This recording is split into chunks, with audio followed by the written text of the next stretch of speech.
claro, depura mucho su escritura, porque bueno, pues la escritura es un oficio, ¿no? Y es un acto reflexivo. Cuando él habla, no habla, bueno, pues como todos, ¿no? O sea, no tiene un corrector, ¿no? O sea, o un autocorrector. Pero es muy impresionante y miren, yo les quiero contar, Juan fue mi maestro en la Facultad de Filosofía y Letras de la UNAM. Cuando él regresaba mi generación fue la primera generación a la que le dio clases en México de letras hispánicas, ¿no?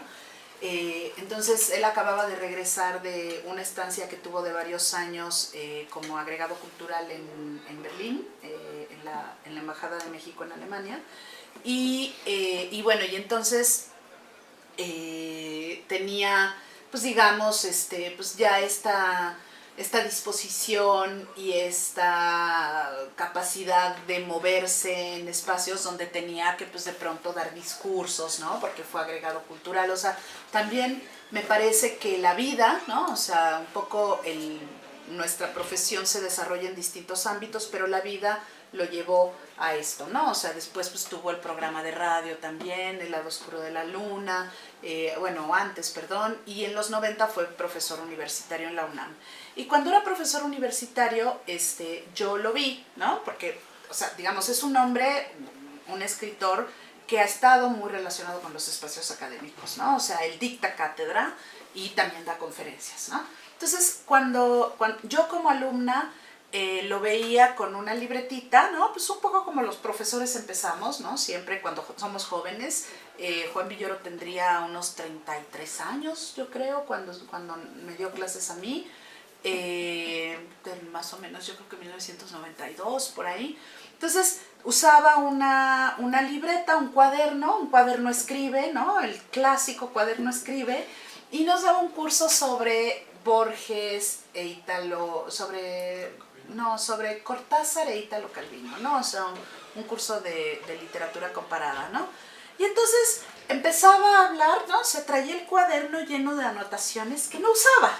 O sea, porque ya lo sabía, ya era algo que había pensado mucho, que había meditado, o sea, de pronto volteaba como a buscar algo que quizá le diera la pauta para seguir, ¿no? Pero entonces era una clase expositiva totalmente, o sea, no era otro tipo de dinámica grupal, ¿no? O sea, eran como pequeñas conferencias en las cuales él pues llegaba, platicaba con nosotros, de pronto nos daba tiempo así 5 minutos antes de que terminara la clase para hacer algunas preguntas, ¿no?